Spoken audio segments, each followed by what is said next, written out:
I call this meeting to order. Welcome to meeting number 31 of the House of Commons Standing Committee on Citizenship and Immigration. Benefits of our witnesses today. I think everybody in the room has done this many times, so I don't think I have to go into full detail, but I'll just remind everyone who is speaking that I will provide you, I'll do my best to provide you a 1-minute warning before your timing ends. Please, wait until I recognize you by name before speaking. Please do not speak over each other, as it'll be hard for our translators to translate and it makes their job difficult. Of course, please ensure that all of your comments are addressed to the chair. And members, kindly raise your hand if you wish to speak. The clerk and I will manage the speaking order as best as we can.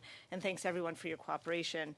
I should also say, I know that we have some new members here, and I just warmly want to welcome them. Bienvenue à Monsieur Nathilien Joseph.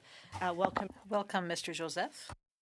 To Ms. Dolly Begum. Welcome to our committee. Pursuant to Standing Order 1082 and the motion adopted by the meeting on September 16, 2025, the committee is resuming its study of Canada's immigration system. This is our 15th session on this study. And for this first hour, we are focused on the 2026 Auditor General report on international students program reforms. I'd like to warmly welcome our two guests this morning. We have the Honourable Lena Metledge-Diab, Minister of Immigration, Refugees and Citizenship, and we also have our new-ish Deputy Minister, Ted Gallivan, from the Department of Citizenship and Immigration. A warm welcome again to both of you. Minister, you have 5 minutes for opening remarks, and your time begins now. Thank you, Chair, and colleagues, good morning. We're here to discuss the International Student Program and the Auditor General's report. As I said the last time I appeared at this committee, we welcome the Auditor's report that the International Student Program must have stronger oversight to eliminate fraud. The report covered a period starting from January 2023 and spanning the first year and a half of a 4-year-plus reform plan that had already been initiated by the department. The final years of our multi-year reforms to strengthen the integrity of the program will benefit from the auditor's recommendations. The report found important improvements. It showed that the new arrivals dropped by more than 60% in 2025, that the letter of acceptance verification system is preventing fraud, the cancellation of the student direct stream, which was a high source of fraudulent activity, was very effective. However, the issues raised by the Auditor General are being taken seriously. Officers are expected to flag, investigate, and report suspected cases of potential fraud. Our teams will review all cases in the program flagged by the report by the end of 2026. Anyone who has submitted a fraudulent document in the past will have a note on their file for future border and immigration decisions. Nous allons également nous pencher sur le renouvellement. We're also addressing study permit renewals. We have implemented an advanced analytics model to triage permit extensions and to assign them based on risk profile. Extensions for those who came through the student direct stream are receiving the additional scrutiny. By the fall, we expect to complete our audit of the permit extensions in the report. Improvements were made and that more work is needed. I want to clarify the cases that were flagged as potentially non-compliant in the auditor's report. There was 153,000 cases that were flagged by schools for potential non-compliance. The department has since broken down that number. 78% were cleared. The students were compliant, or they transferred to another school or applied to another stream. The rest, 22%, were presumed to have left the country but may have overstayed their permits. To avoid this issue from repeating, we're working on a process to identify and confirm when students with expired permits and no other applications in progress have left Canada. Cela aiderait également la ASFC. This will also help the CBSA with potential enforcement action. Again, we expect to implement this system by the end of the year. We're also following up on 100% of flagged cases. We continue regular consultations on program allocations with partners, including provinces and territories. This helps ensure provinces and territories have flexibility to align permits with their labor market needs and priorities and the capacities of institutions and communities. We'll review all cases flagged by the auditor. We'll have added measures to strengthen program integrity, and we will remain on track to meet the planned 4-year reforms. Thank you. Thank you so much, Minister, and thank you for staying within your 5 minutes. Because I want to get as many questioners in as possible, I'm going to be very strict on time today. We begin with our first round of questions for 6 minutes, and we begin with Mr. Redekop. Thank you, Madam Chair, and thank you to the witnesses, Minister and Deputy Minister, for being here.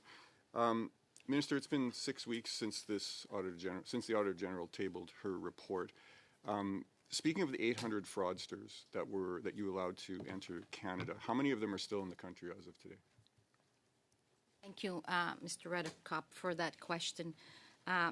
With regards to the 800, what I could tell you is that IRCC has established a process that if any has misrepresented on a document, they are flagged and can be deported.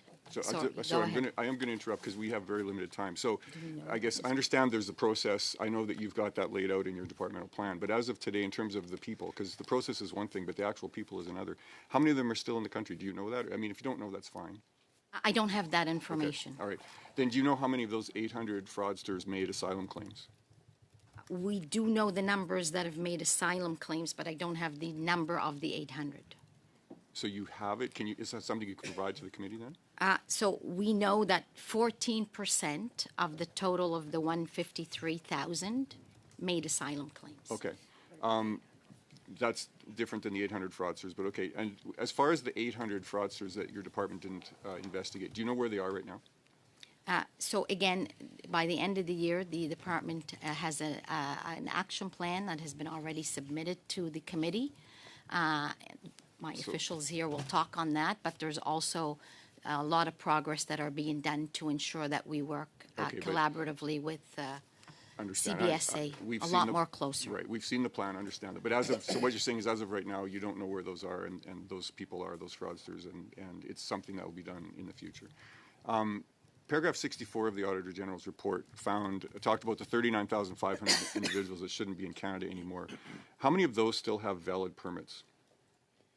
So again, at 22%, which is a 33,000 number, that was the number that were flagged that had status expired. Okay, but you're talking that's a different one. This is the problem with CBSA, the ones that had lost their status and should have been sent out of the country, and that's the 39,500 people that were identified in the Auditor General's report.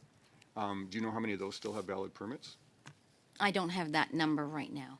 Do you know how many of them claimed asylum? Oh, again, we know 14% of the total of 153,000 claimed asylum. Okay, but that's a different. The 153 is a different number. These are the ones that. Okay, so I can see the confusion. So this actually points to a lot of the confusion between CBSA and IRCC, because this is the point where IRCC is not communicating properly with CBSA. Do you know how many of these 39,000 people that the Auditor General found? Just to remind you, this is when the Auditor General had to work with you guys because you didn't know what the status of these people were. You assumed they'd left the country, and CBSA found they didn't. Do you know how many of them have left voluntarily? So, would we have those numbers? May I ask the official that question? question? Sure, Mr. Gallivan. Thank you. Madam Chair, If you have those numbers, you could table them with the committee. I don't have that number with me for sure. I do not. All right. Can you locate those 39,500 people? Do you know where they are? So there's work ongoing with the department as well as with CBSA to clarify all of these. Again, there's an action plan happening. There's also a pilot that is in process, which will work towards looking at the entry and exit departures, not just of these students, but any temporary residents. Okay. So could you table within 3 weeks a breakdown of this 153,000 number, the 800 number, which is another one, and the 39,500, just to let us know what their current status is of those people? We will provide you with the details that we have available. Since the Auditor General's report, has IRCC signed any new protocol, service standard, or agreement with CBSA to ensure fraud, misrepresentation, inadmissibility, and removal files are tracked from referral to actual removal? So there's been a lot of communication back and forth between IRCC and CBSA. Have there been new protocols agreed to? There certainly has been, and I can, if you would like to have the information, I can have the official talk about that. Just very briefly. both on security screening inventories and managing the departure, entry, exit, there have been discussions on the way forward with CBSA jointly. We've agreed to the way forward. So discussions, does that equal a protocol, or is that something to come? I think there were detailed discussions, there were decks. I think we understand in detail the priority that we need to apply to this. Madam Chair, I'm going to pass the remainder of my time to Mr. 1 Davies. minute. Thank you, Madam Chair. Of the 21,000, roughly 21,420 would represent the percentage of what you've just identified. Do you know how many of those people are staying in the new hotels that the government has just funded? So there wouldn't be any. We don't have any hotels. The IRCC doesn't run any hotels. You funded hotels in Ottawa and in Pickering that have been through your housing program. You've $40 million to Ottawa and 22 some odd million in Pickering. Those communities have purchased hotels. Do you know how many of these students that have claimed asylum are living in those hotels? Madam Chair, if I may. Please go ahead, Mr. Gallivan. IRCC does provide funding to other orders of government to arrange for housing. There's been an active discussion about how that's used, and particularly around the question of using hotels. And so as per my prior testimony, we're writing into the terms and agreements of the funding that we provide to other orders of government around the question of hotels. So the question's appreciated. I'm sorry, Mr. Gallivan. I'm sorry, Mr. Davies. That is time. So next we go to 6 minutes to Ms. Sodi. Thank you, Madam Chair, and thank you, Minister and Deputy Minister, for attending today. Minister, I have two questions. First, I understand that IRCC has prepared a response to the Auditor General's report, and I know that you mentioned a little bit about it in your opening remarks as well, but are you able to please detail for us what that response will look like and why it's so important to have that response? Thank you very much, Member. Appreciate the questions. So as we know, the Auditor General's report on International Student Program found some really good things. What we are here to talk about now is the ones that were found that were not so good, because we too care about combating fraud, and we care about having strong oversight in our programs, not just the student program, but all the streams that we have. So with regards to the reforms, though, that were introduced since late 2023, actually, to give confidence to the system, we've already reduced the overall volumes, and we've strengthened the front-end verification through the letter of acceptance offers that comes to IRCC from the educational institutions. Moreover, we had already eliminated the student direct stream, which was the stream that was causing most of the issues in order to strengthen the program. We also have brought an action plan that has been shared publicly, and I believe the deputy spoke about that when he appeared at a committee. I don't know if it's this committee or another committee, and I would request that he also elaborate a little bit more to the committee here about that action plan. Thank you, Madam Chair. Just back to the questions about the numbers. Those were symptoms of the fact that IRCC didn't manage an entry-exit regime full stop. And so in the action plan, we're building, in fact, the initial system implementation is in May, to have an indicator in the country or not in the country. And so I think those numbers are symptomatic of the fact that IRCC didn't have a game plan or even an intention to manage the departure of people at the expiration of their visa. We've now taken responsibility for managing that in collaboration with the CBSA. We're beginning pilots next month on what techniques work, when do you intervene with the student. We've also taken responsibility to expand that to other visa streams, because the same thing can exist with visitor visas, with work visas. And so this is a paradigm shift, I think, for IRCC, where we agree with the concern that Canadians have that we're not sure who is in or out of the country, and we're doing the work both from an IT perspective and from a management perspective to manage that more effectively. Perfect. Thank you for your answer. We've also heard this figure of 153,000 students a few times, potentially, of them being non-compliant. What can you tell us about that group of individuals, and what do we know about whether or not these are actual cases of non-compliance? Okay, so thank you. Let me break down a little bit. I know we did a little bit of the first question, but if I have a bit more time here. So all the 153,000 cases were reviewed. They were flagged as potentially non-compliant. So of the 153, it was determined that 64% still had valid status in Canada. 14% of them had submitted an asylum claim, as I had said, and they were no longer subject to the student compliance measures, which is why the plan is C12 was introduced, and hopefully that will accommodate largely that issue, along with many other border integrity issues.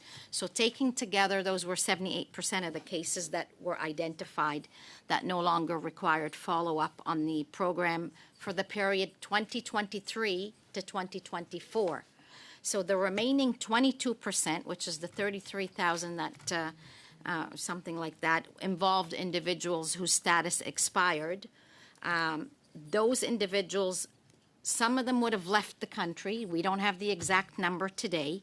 Some may have remained in Canada without applying for a new permit, but because we don't exactly know the specifics of that, the remaining 22%, that's why we've implemented a pilot initiative, which will be the beginnings of the process of an exit system to strengthen compliance within the temporary resident program, not just including international students, but all temporary resident programs. And if there's time, I can have the deputy elaborate a little bit more on that specific program.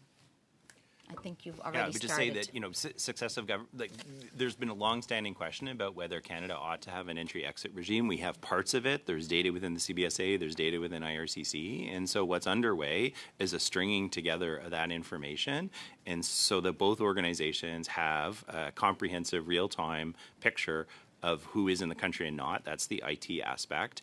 And then there is the work of contacting people and ensuring that they depart the country when their visa expires. Thank you. I think I have about 20 seconds. 20 seconds, so I'll use it to say thank you. Okay. Thank you, Ms. Sodhi, and thank you, Mr. Gallivan and Minister. Monsieur Deschênes, c'est à vous 6 minutes. You have 6 minutes now, Mr. Deschênes. Mr. Deschênes is on mute.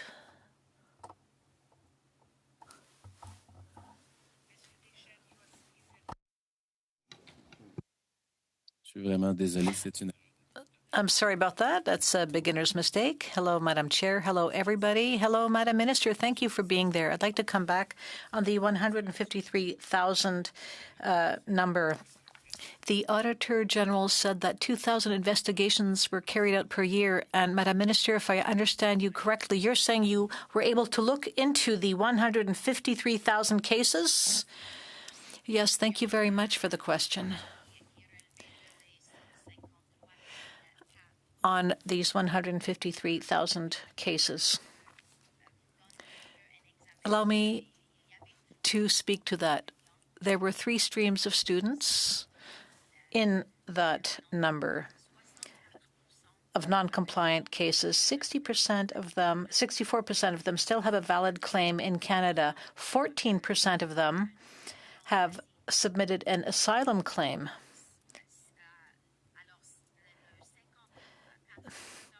So 64 and 14 equals 78%. So those files do not require follow-up anymore. There remains 22%, which IRCC has worked on to follow up for compliance and to determine whether these persons have left Canada or whether they have stayed in Canada. If I may, I will let my Deputy Minister complete my answer on the pilot project. Thank you, Madam Chair. So what I would say is that the work should have been done when the Auditor General arrived. We should have had that answer already to explain why some students decided, for instance, to change schools. We should have followed up, and we should have done so in a timely manner. So to complete the response, we followed up and managed to bring down the paperwork. However, there are still cases that are open, which we will look into. You mentioned 2,000 investigations. We intend to investigate every last case of potential fraud to determine whether people have stayed after the expiry of their visas. So we will investigate more aggressively. Thank you very much. 153,000 were flagged as being potentially non-compliant. So what you are telling us is that 64% of that number, which still have a valid claim. But that's not the question I'm asking you. I'm asking you this. Out of the 153,000 cases, how many did you actually investigate to see whether, yes or no, there was non-compliance? All of those 153,000 files were investigated, or rather will be investigated by the end of 2026. And that's why we have the action plan. And so we are examining all of those files now. Thank you, Madam Minister. You're telling us that you were able to investigate those 153,000 cases over the last 3 weeks? Just a clarification, Madam Chair. We eliminated as a concern 64% of the cases, but 22% remain, which need to be looked into farther. But that number is going to come down because we will confirm that a certain number of persons have left, and then the remaining number of cases will be duly investigated. Thank you, Mr. Gallivan. You're saying that out of the 153,000, you're saying that 64% are valid claims? Are you saying that you investigated those 64%, and did you make sure that the students were respecting the conditions of their visas? Yes, absolutely, we did. We confirmed that these were students. I can't speak to the financial threshold, but yes, we have confirmed that 64% have a valid claim. Did you investigate cases of non-compliance? I understand it's all very well and good to have a study permit, but a student might not respect the conditions of that permit. The Auditor General flagged that. Well, as of now, initially, we have determined that 64% are indeed students and have valid claims. You're asking whether the IRCC should follow up to make sure that visa conditions are indeed respected. We're working on that. We are committed to investigate or to follow through more frequently on the compliance with the conditions of student visas, which had not been done extensively in the past. It was done on an ad hoc basis. From now on, we're going to act more proactively to make sure that visa conditions are indeed respected. So you've identified the cases, but you did not verify whether the conditions were actually being met. Let me repeat again. We originally took the 153,000. First, we verified whether they were compliant or not. We're still sifting through all of those cases. Merci, Monsieur Deschênes. Now that ends our first round. We now begin our second round for 5 minutes. Mr. Menegakis, you have the first 5 minutes. Thank you, Madam Chair, and thank you to both of our witnesses for appearing before us today. Minister, admittedly, the Auditor General report found big-time problems in screening within your department. So we've talked a little bit this morning about the 153,000 flagged applications. How many in those had ties to terrorist organizations like the IRGC?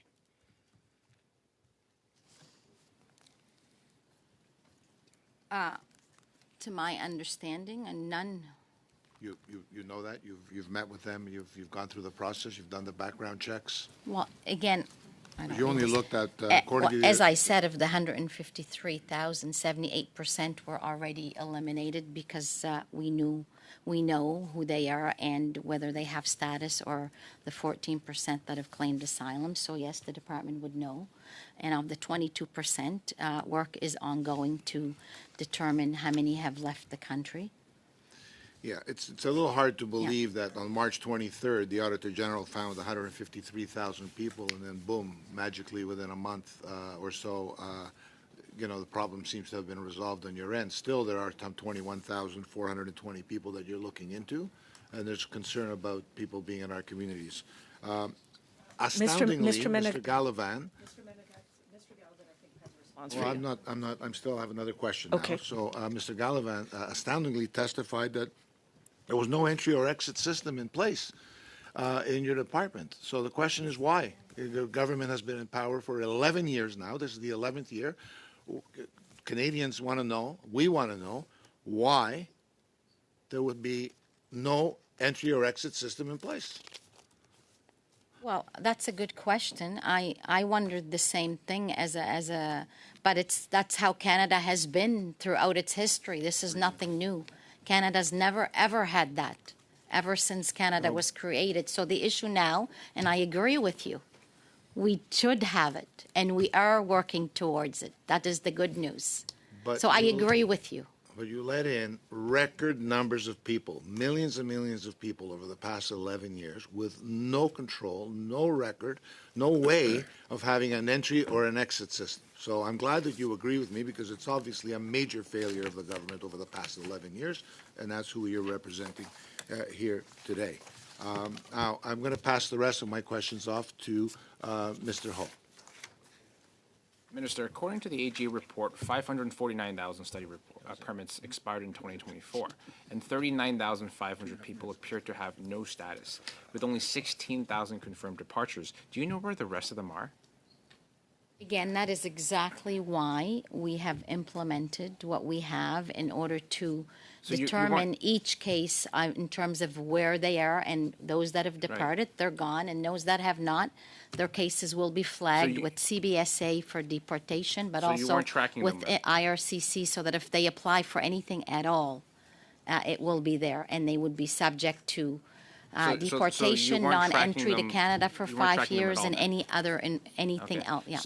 So basically, you weren't tracking them at all. So how many of the 23,500 people remaining that are still in Canada with no status that was found in the AG report have ties to any terrorist-linked entities? Madam Chair, if you allow me. Please go ahead. These applicants are security screened before they enter in the country. And so, while imperfect, that screen would have been applied for people coming in. And so, to the extent that the security screening apparatus is effective, so is that is the control. So there's none then. Okay, I'd like to get the answer from the minister. Please ask your question again. 1 minute. Like how many of the 23,500 people have ties to terrorist entities? Okay, again, thanks for the question. They were all screened security screened prior to entering Canada in the first place. Okay, so Minister, your department used a blanket light touch approach to study permit extensions, even when the AG said a few weeks ago that it should not have used it for high-risk countries. How can Canadians know that terrorists like the one you let in just last week didn't slip through the cracks? So there's a lot of checks and balances in our immigration system, pre-arrival, before people land, when they are at the border. The system is being enhanced. Are the checks and balances working? They are working. Oh, is that right? So of the 153,000 non-compliant study permits, you said earlier that 14% have claimed asylum, so about 21,000 people. How many of these are IRGC or regime-linked individuals? Are you tracking Again, this? as I said before, these students or former students were all screened prior to being admitted as students on students. So you're Thank you, confident prior that to none of them Thank are? you, to Minister. Canada. Thank you, Mr. Ho. That is time. Next, we have 5 minutes for Mr. General. Mr. General. Thank you, Madam Chair. And thank you, Minister, for being here. I'm just going to put on my own timer. Not that I don't trust you, Madam Chair. So, Minister, I'm new to the committee here, but trying to catch up on some of the numbers that you've given. So, 153,000 non-compliance cases were raised in the Auditor General report. 78% of those were cleared, and 22% have left the country. I think there are some valid questions raised about things like fraud and whatever on the other side. Hoping that perhaps you or Mr. Gallivan can share what's been done to address some of those fraud, because I don't think I heard an answer necessarily to that. Okay. Thank you for that. So we have submitted in a detailed management action plan. It's a public action plan between now and the end of 2026. A number of steps will be done to better monitor and expiring permits, including reviewing all cases that are presented in the report to create alerts on the files where applicable. The work with enforcement partners to review and improve internal processes. Not only is it ongoing, but it's strengthened. There's already been a number of meetings that are happening to ensure that's done. And by the way, that's not just for the student applications. That is for any applications that we have.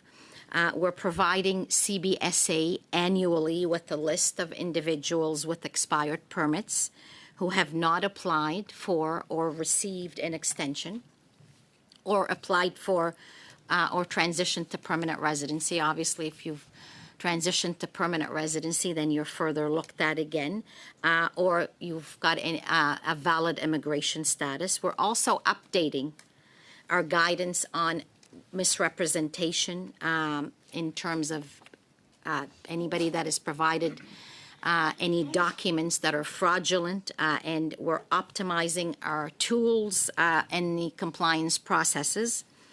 And again, I talked about misrepresentation, where fraud is being detected through these letters of acceptance verification. We are expanding our functions to have better collaboration with CBSA, but also with the institutions. Again, we will continue to work with the provinces and the territories when we're talking about admissions of students, because they are the ones who, with the educational institutions that are sort of determining where to go, but to broadening the list of countries. Again, IRCC does not control that, but that is something that the colleges, universities, post-secondary educations are doing. Again, we will be conducting compliance investigations on study permit extension applications that are identified as high risk. With an initial study permit application process, we will initially do all of those that were under the student direct stream. So there's a number of items that are being done to ensure that there's better management, better monitoring, better control of the system. And I will come back to my friend on my right's question there, is why some of these things were not done before, or why no exit or no whatever. You know, Canada was established in 1867, and certainly for generations, immigrants have been coming to Canada to build this country. And I think a lot of us around the table are either immigrants or the sons or daughters of immigrants, or the granddaughters of immigrants. So, you know, that the country's built by immigrants. It's built for Canadians. We want to ensure that we keep it that way. The system has grown to an extent in the last few years after COVID, particularly where it just got to a point where there were many people that were coming because the system allowed them to come because they fit the criteria. There was no temporary resident, whether students, work permits, or temporary resident caps. So that has been instituted in 2024. That is why Canadians in the country are seeing a decline in the numbers of both workers that are coming temporary status as well as students. It is a shock to the system, to a lot of them. We are revamping. In fact, there's been a lot of things that have been done. So thank you so much. Thank you, Mr. General. Monsieur Deschênes, vous avez 2 minutes et demie. Mr. Deschênes, you have 2.5 minutes. Thank you, Madam Chair. Madam Diab, let's talk about the 800 study permits which were given out, according to the Auditor General, on the basis of misrepresentation or fraudulent information. You said earlier that a note will be put in their files. Are you sure you have clearly identified those 800 people? Yes. My deputy minister has identified all of those individuals. So for each of those individuals, there's been a note put in their files. The Auditor General said that most of those 800 persons were able to obtain other immigration permits. So apart from putting a note in their file, will they be sanctioned? Will they be punished? Yes, that's an important question. In those files, we will investigate those files, and some of these people will see their status canceled here in Canada.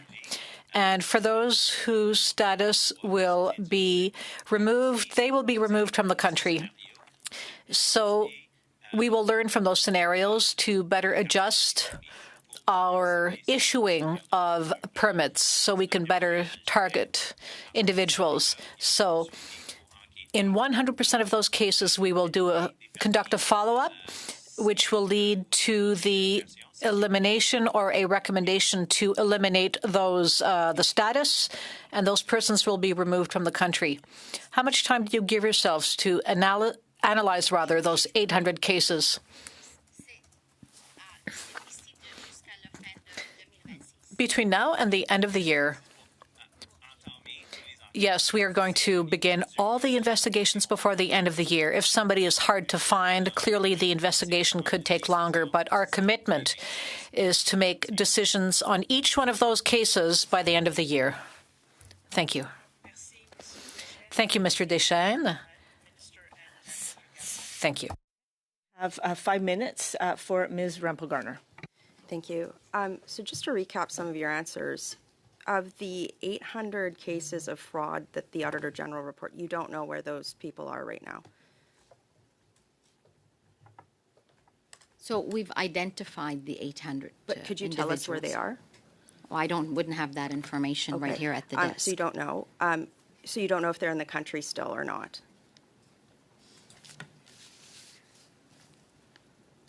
So the 800 cases are in Canada. Okay, so you haven't removed them from Canada.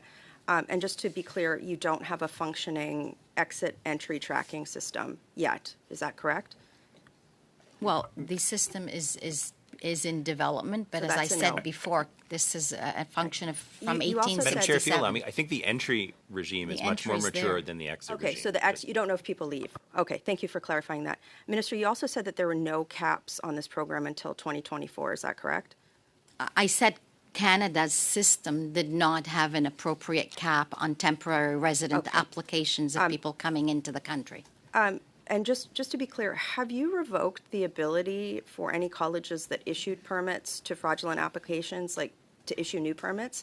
Like, have you said no to any of the colleges that were Oh, that was absolutely done prior to me being the minister as well. How That many? was an ongoing in the last number of years. So which ones did you revoke? So again, I was a former Minister of Labour and Advanced Education provincially, so I know how it works from a provincial perspective. I'm asking from your purview right now, which colleges have you revoked So access provinces and territories have a large play on designating designated learning institutions, and a number of them were de-designated. Which I know ones? that for sure.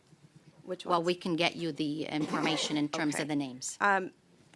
So there's my colleagues brought up the question of the light touch system, which had a lot of the fraud. Have you abolished that?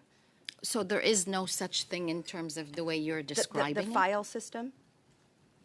it.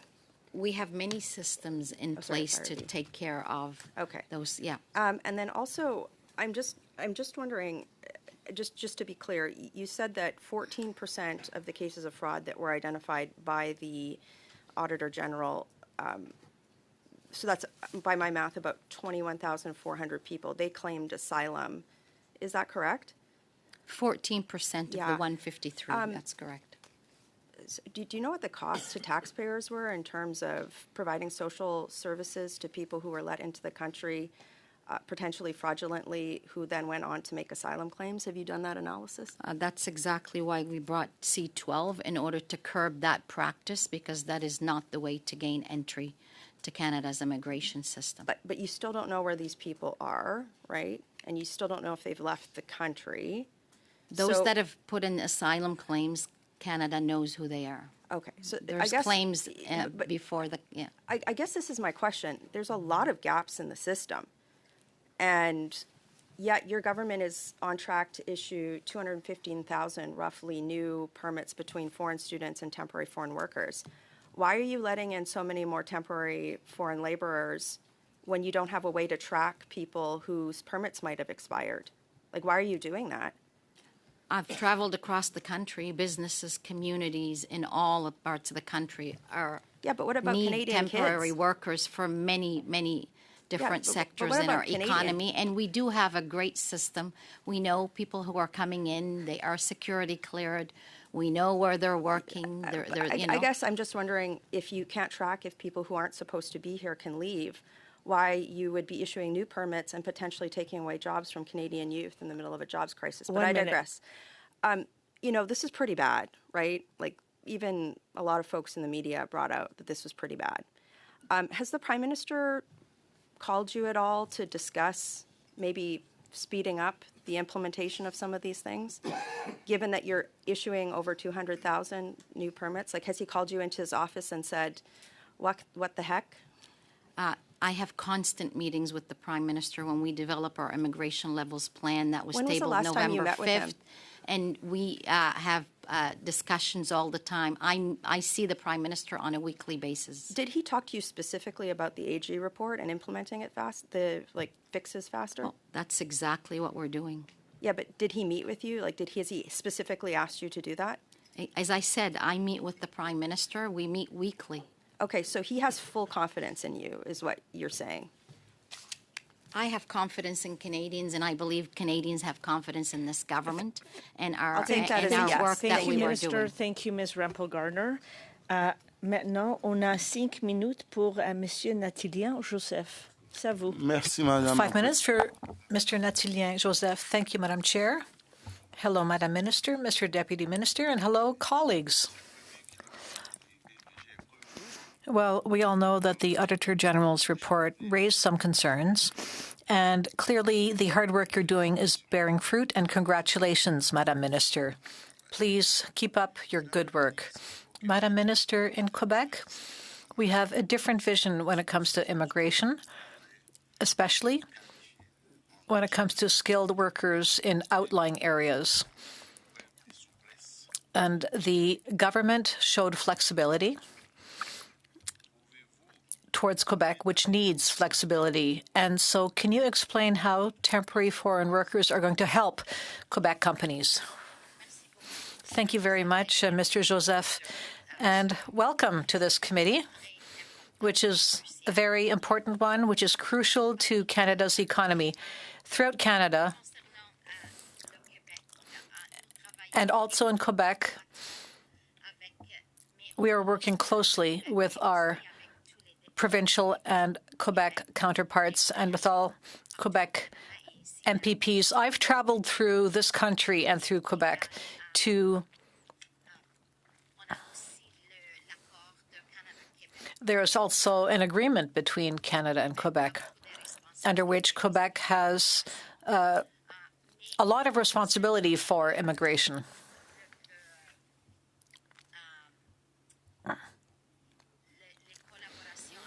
Now, with regard to collaboration between Quebec and the federal government, we've introduced a temporary measure which would allow a targeted number of foreign workers to extend their work permits and thus contribute to the economy of Quebec.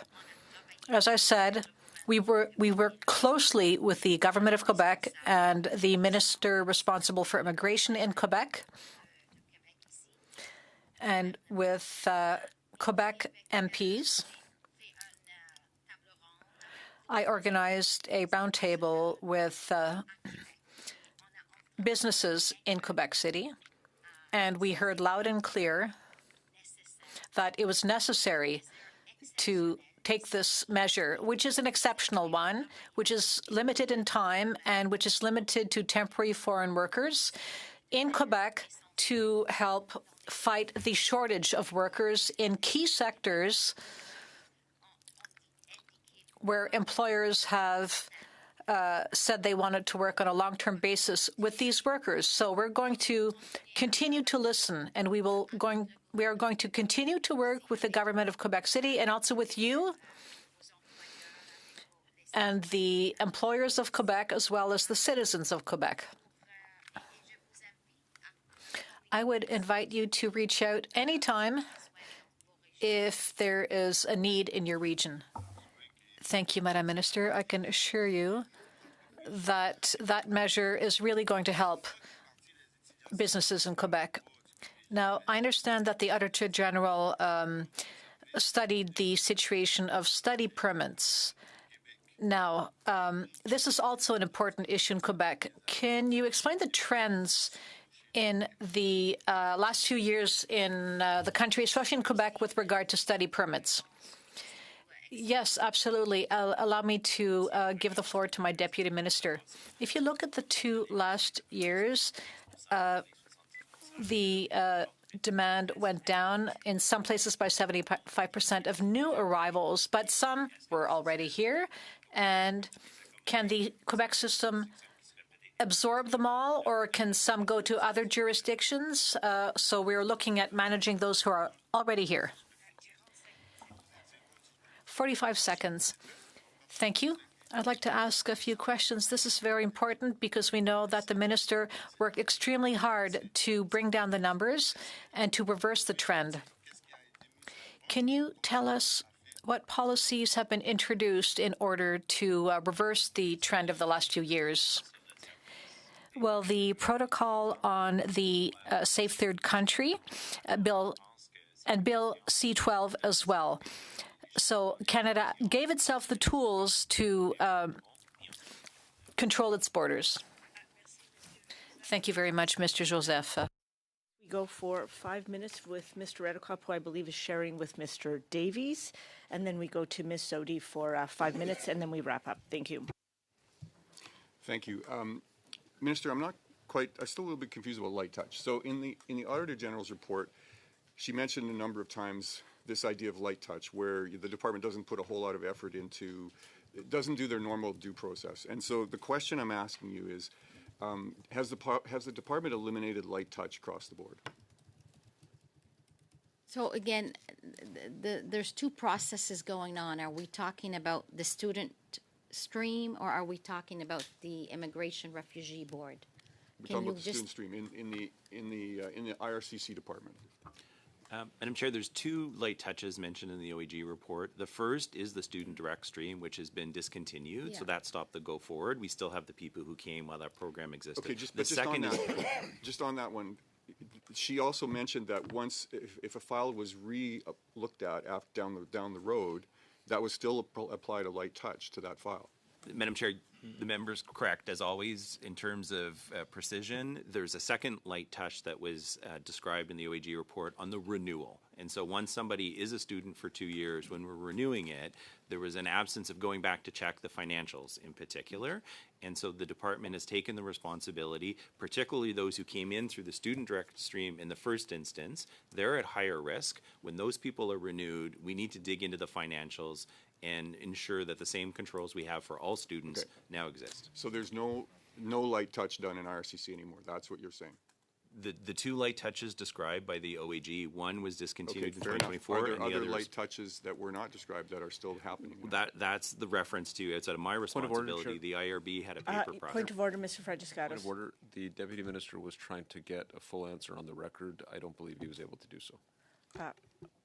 Let's continue. I'm with that. happy to hear the answer, but what is the other light touches that are being used So in the department? the other process that I believe has been described as light touch is one by the IRB where there was a paper process rather than an in-person interview, and I believe the IRB has suspended that process under review to make sure that they have all the appropriate controls. And so that was the third program that I was aware of that was described as a light touch. Would you say that when Chinook determines things and an agent then has a very brief look at it to confirm Chinook, is that also a light touch?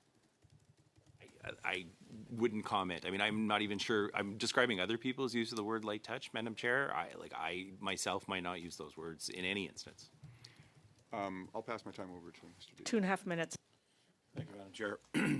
Minister, you have said to me several times during this committee that that IRCC is no longer paying for hotel rooms. You reiterated that again today. But do you agree that municipalities should be using taxpayers' money to purchase real estate?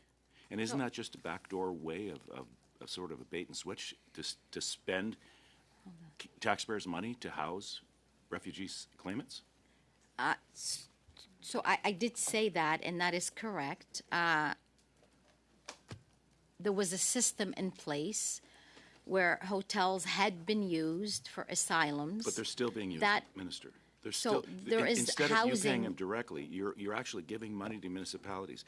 Is there a contribution agreement attached to that? Yes, to that absolutely. funding? And does it allow them to buy real estate with the taxpayers' money?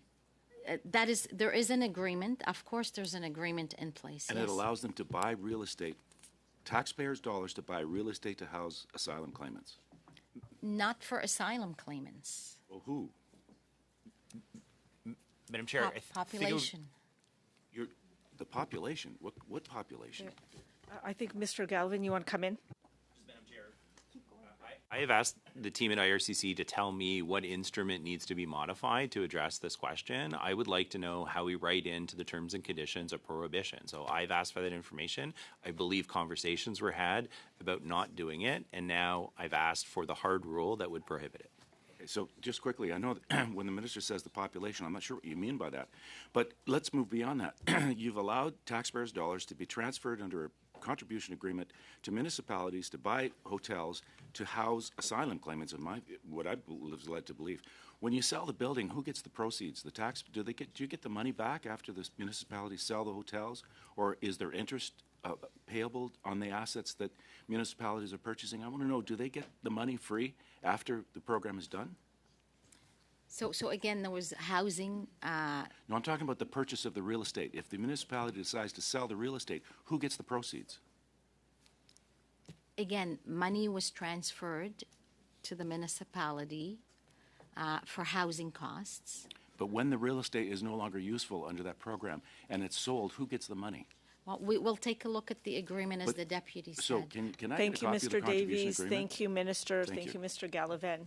We now have 5 minutes for Ms. Sodi. Thank you, Madam Chair. Minister and Deputy Minister, there have been some mentions about light touch, and I'd like to give the both of you, or one of you, the opportunity to clarify anything that you might like to about this system. So again, that is not a term that I personally use, but the term that was used in the Auditor General's report in relation to the student direct stream, that was eliminated a while ago. So that was prior to my coming in, and prior, because the entire student direct stream was also eliminated as part of strengthening our, before the audit even was completed, it was eliminated. I think, Deputy, would you mind speaking about the second one that people might be referring to as that? Sure. The question revolves around people who came in under the student direct stream that was identified to more quickly provide positive decisions to students from certain countries. And I would note Iran wasn't a country participating in the stream, and so I think that would reduce the circle of risk around that. And so on the student direct stream, the question is, having wound down the program to stop any future instances, what are we doing about the people who came in while the program did exist? And the OEG focused on the particular question of a student who is then extending. And if we didn't do a rigorous check of their financials to make sure that they weren't studying merely for the purposes of working, that we really did need to do a more thorough review on the renewal of student visas for anybody that originally came in on. So, they would have a higher risk profile, and we need to do extra due diligence, particularly around the financial bona fides of those students. Perfect. I just want to talk a little bit about the provincial allocation model.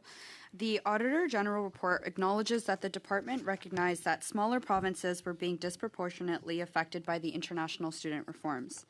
The government has taken corrective action by providing allocation top-ups to certain provinces in April 2024, and also by updating the model for 2025 to use province-specific historical approval rates rather than a single national estimate. Can you walk us through how the department updated the allocation model for 2025 and how it was influenced by the outcomes of 2024 and how it better accounts for the unique circumstances of smaller provinces and their needs?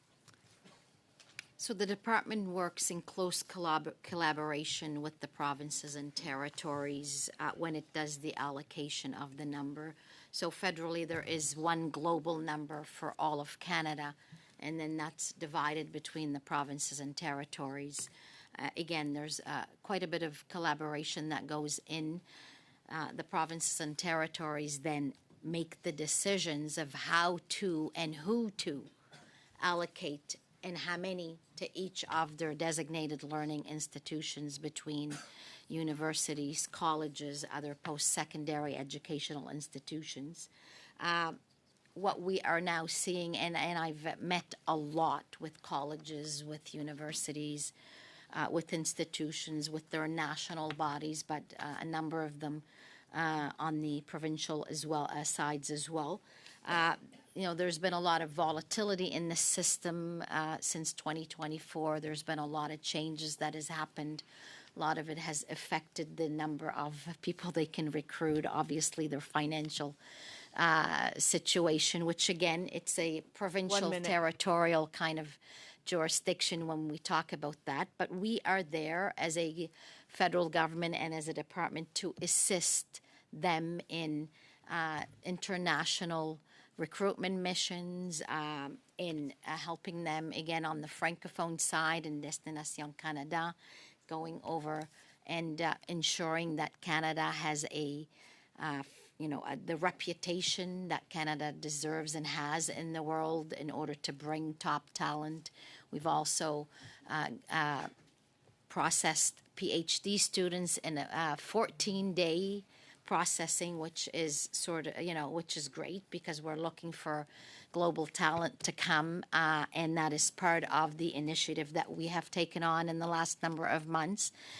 The same with researchers that are coming to our institutions in order to grow our country's economy. Thank you, Minister, and thank you, Ms. Sodhi. So that concludes our first hour for our meeting today. Clarification. Point of order. Yes. Could you just, Chair, reiterate the undertakings which the department agreed to today? I don't have a full list of it. Do you have a full list, Mr. Clerk? Yeah, the names of the DLIs that have been banned from issuing new permits. Mr. Redekop, I think you had a couple of them. The 800, the 153,000, and the 39,500. Right.